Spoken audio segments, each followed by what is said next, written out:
May babala ang Commission on Elections sa mga kandidato kaugnay po sa pagdedeklara ng kanilang gastusin sa pangangampanya.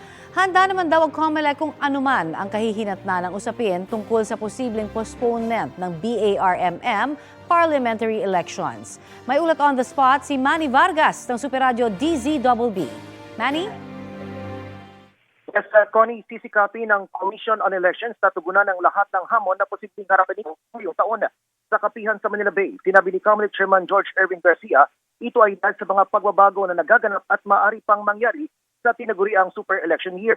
Kabilang dito ang pagpasa ng Kongreso sa paglilipat ng parliamentary election sa BARM sa Oktubre sa halip na isabay sa national and local elections sa Mayo. Kung mangyayari niya ito, ay kailangan nilang paghandaan ang posibleng pagbubukas ng filing para sa mga dagdag na tatakbo sa parlamento sa Hunyo. Sakali namang harangin ito sa Korte Suprema, ay kailangan rin nilang paghandaan ng posibilidad na matuloy ang botohan sa BARM parliamentary sa Mayo at ihabol ang pag-iimprenta ng mga kailangang balota.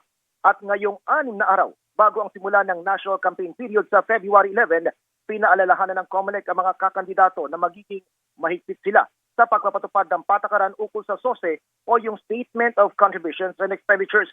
Pinaalalahanan ng COMELEC ang mga tatakbo sa eleksyon 2025 na tumalima sa sinasaad ng patakaran ukol sa SOSE.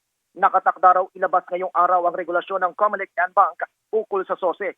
Paliwanag pa ni Garcia na hindi nila tatanggapin na libre ang gastos sa mga ito dahil kasama sa SOSE maging ang donasyon na tatanggapin ng isang kandidato.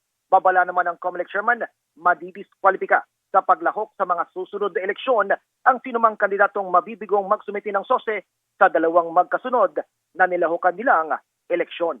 Connie? Maraming salamat Manny Vargas ng Superradyo DZBB.